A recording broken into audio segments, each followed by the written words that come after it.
Welcome you all. So dear students, it's the second video lecture of this chapter. Chapter name is Everest Reactions. It is the second chapter, means B chapter of unit 3 of our course book. So in the last video lecture we studied the page number 62 and 63. Now we are on the page number 64. So you all are advised to open the page number 64 and let's start to read this chapter.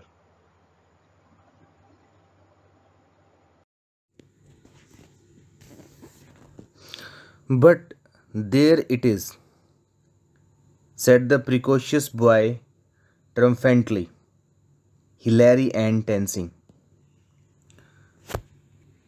जब उन बूढ़ों लोगों को पता लगा कि mount Everest पर किसी ने जीत हासिल कर रही है तो उनको ये फेथ नहीं हुआ, बिलीव नहीं हुआ। तो उस बच्चे ने कहा कि परंतु ऐसा है, और जिन्होंने ऐसा किया है वो हिलैरी एंड टेंसिंग है। The elders took into the news with a sort of gloomy resignation. उन एल्डर्स ने यानी कि बूढ़े लोगों ने उस न्यूज़ को लिया, यानी कि उस न्यूज़ को माना, परंतु एक उदासी के साथ उसको एक्सेप्ट किया। This was a piece of news for which the world had waited for a century or more, and now, instead of arriving in a spectacular manner with a fanfare of triumphants, it was reaching them through Thambi, the habitual bringer of news tidbits. यह एक ऐसी news थी जिसका पूरा world बहुत समय से इंतज़ार कर रहा था, परंतु ये उनके पास ये न्यूज़ आई, उन सीनियर पर्सन के पास, एल्डर्स के पास धूमधाम से नहीं आई, बिल्कुल एक सिंपल से तरीके से आई। एक ऐसे पर्सन के द्वारा ये न्यूज़ उनको मिली जो छोटी मोटी जो खबरें थी उनके पास पहुंचाता रहता था, जिसका नाम थम्बी था। इसलिए वो ज़्यादा एक्साइटेड नहीं हुए इस न्यूज़ के बारे में। Soon they had to accept it for a fact, जल्दी उनको इफेक्ट के रूप में, सच्चाई के रूप में इस बात को मानना पड़ा। For the rest of the day they were bending about expressions such as comb and coal, no two persons agreeing on the definition of these expressions on their origin. बाकी वो पूरा दिन इस पॉइंट पर, इस फैक्ट पर अपने अपने विवरण देते रहे, विचार प्रकट करते रहे, और कोई भी दो लोग एक ही बात पर अग्री नहीं हुए। कोम एंड कोल का मतलब होता है घाटी। Their reactions were interesting to watch, उनके जो रिएक्शंस थे बहुत ही इंटरेस्टिंग थे। Somehow there was a general sense of disappointment at the fact that the Everest had been conquered, और जब वो बातें कर रहे थे तो उनकी बातों से ये बात झलकती थी कि वो इस बात से नाराज हैं, निराश हैं कि किसी ने माउंट एवरेस्ट पर विजय प्राप्त कर ली है। It would have been too nice to have left the Everest as an unaccessible part of the earth, said one. उनमें से जो एल्डर्स थे उनमें से किसी ने कहा कि जो माउंट एवरेस्ट है वो एक ऐसा पार्ट वर्ल्ड का रहना चाहिए था जिसको कोई भी जीत हासिल नहीं कर सकता। यानी कि वो कहना चाहते थे कि संसार का कुछ पार्ट ऐसा होना चाहिए जो एक्सेसिबल ना हो, जिस पर पहुंचा ना जा सके। It is not good to think that human being have conquered everything under the sun. वो कहते हैं कि इस सूरज की रोशनी में ये अच्छी बात है कि ह्यूमन बीइंग ने, इंसानों ने हर एक चीज़ को जीत लिया है। It does a lot of good to the human spirit to feel that there are still many things beyond our reach. Human beings should not become so proud. फिर वो कहते हैं कि एक अच्छी बात है कि ह्यूमन बीइंग को पता है कि बहुत सारी चीज़ें ऐसी हैं जो उनकी रीच से, उनकी पहुंच से बियॉन्ड है, दूर है। इसलिए इंसानों को ज़्यादा प्राउड फील नहीं करना चाहिए। Said N enthusiast, a masterpiece of planning. It restores one's faith in human endeavor. उनमें से किसी एक ने कहा कि जो हम कोशिश करते हैं उसके लिए हमें सबसे बड़ी बात है कि उसकी प्लानिंग कैसी है। Clear headed planning is the most difficult thing to achieve. बिल्कुल सही प्लानिंग बनाना सबसे मुश्किल काम है। आई चैलेंज, उसने कहा कि मैं चैलेंज करता हूँ, anyone here to plan a journey to Tirupati and get through it without having to alter it half a dozen times on the way. उसने कहा कि मैं चैलेंज करता हूँ, कोई तिरुपति की प्लानिंग करे जाने की वहाँ पर, और देखना वो अपनी प्लानिंग में 5-6 बार तो जरूर चेंज करेगा। It depends said another on inaugurating the whole thing at the right moment from an astrologer's point of view। फिर उनमें से, उन एल्डर्स में से दूसरे ने कहा कि सारी बातें डिपेंड करती है कि जो हमने शुरू किया है वो एक राइट मोमेंट पे काम शुरू किया है कि नहीं किया। सभी एस्ट्रोलॉजी पर डिपेंड करता है, ऐसा किसी ने कहा। The secret of success lies in getting hold of the horoscope of the persons concerned and fixing the time accordingly।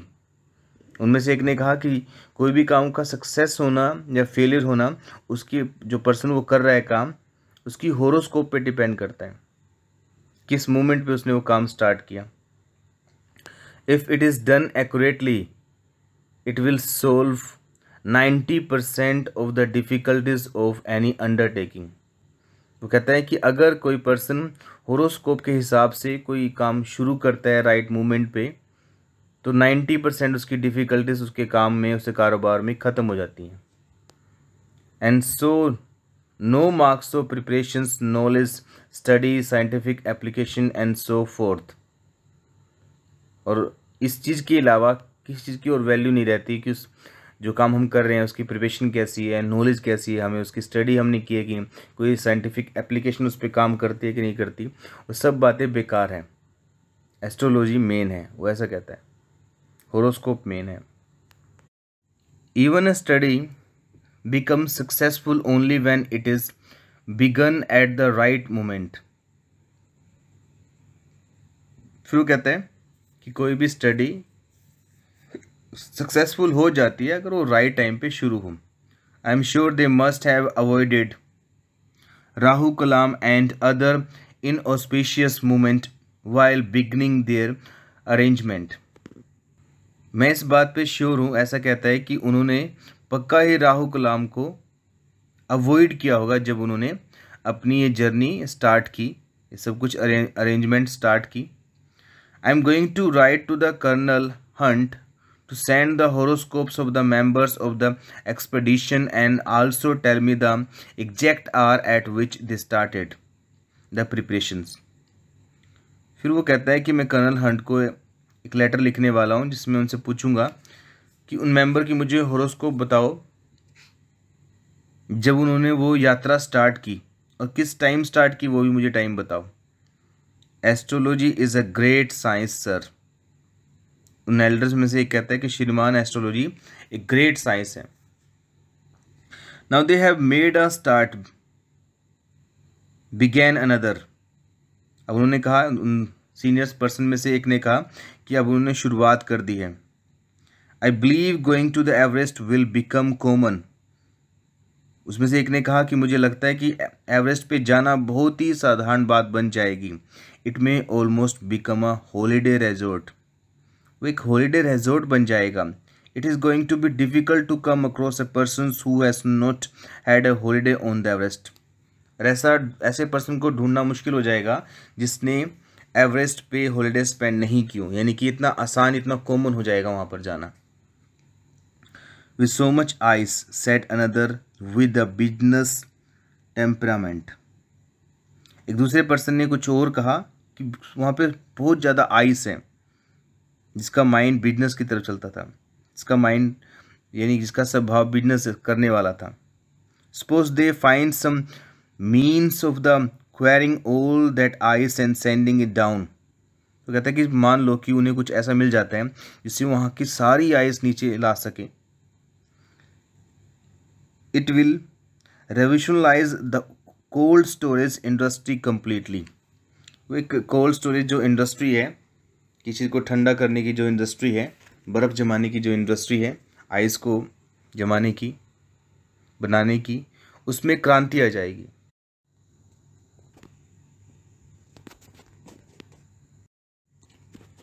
In the end, it may become necessary to inhabilitate the members now attached to the refrigerations and air conditioning industries। और last में ये एक ज़रूरत की बात बन जाएगी कि हम सभी को अटैच कर देंगे रेफ्रिजरेशन और एयर कंडीशनिंग की इंडस्ट्री से, क्योंकि बहुत ही ज़्यादा क्रांति आ जाएगी इस बिजनेस में, इस इंडस्ट्री में। whatever geographers might say, said another, we cannot help feeling that the Everest is in India. Even Tenzing, do you know, is an Indian. दूसरा कहता है कि जोग्राफर्स जो भी कहते हैं, मुझे इस फीलिंग से बहुत अच्छा लगता है कि माउंट एवरेस्ट इंडिया में है। और क्या तुम्हें पता है टेंसिंग भी एक इंडियन है। I won't be happy until I hear that an Indian expedition has planted its flag on the Everest, said another. उसने कहा कि मैं तब तक खुश नहीं होऊंगा जब तक मैं ये ना सुन लूँ कि किसी इंडियन एक्सपेडिशन ने, कुछ यात्रा करने वाले लोगों ने जो इंडियन हों, उन्होंने वहाँ पे अपना माउंट एवरेस्ट पे झंडा लहरा दिया है। मैं तब तक खुश नहीं होऊंगा जब तक ऐसा नहीं हो जाता। How are you sure that someone is not already at it? दूसरे ने कहा कि तुम कैसे श्योर हो कि कोई वहाँ पे ऑलरेडी नहीं है, पहले ही नहीं है वहाँ पर। Biological methods we can do many things. Biological method से हम बहुत सारी चीज़ें कर सकते हैं। We could climb the highest peak without any special equipment. हम बिना स्पेशल इक्विपमेंट के हाईएस्ट पीक पर चढ़ सकते हैं। There are many things in the heaven and. बहुत सारी चीज़ें ऐसी हैं इस संसार में, इस स्वर्ग में, हेवन में। Oh stop, I won't hear that quotation again, I am tired of it. दूसरे ने कहा कि प्लीज़ बोलना बंद करो, चुप हो जाओ, ये बात सुन के मैं बहुत थक चुका हूँ, ऊब चुका हूँ। Further discussion on this subject वो स्टॉप्ड। इस सब्जेक्ट के ऊपर जो फर्दर डिस्कशन थी, आगे की जो बातचीत थी, वो बंद हो गई। When Thambi burst into the room in his usual lightning manner.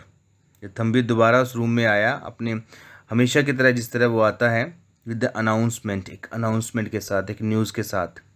My friend's father who had gone hunting last night. मेरे फ्रेंड के पिताजी जो हंटिंग के लिए, शिकार करने के लिए पिछली रात गए थे, इट सीम्स, ऐसा लगता है, हैज़ बैग्ड 5 टाइगर्स सिमल्टेनियसली।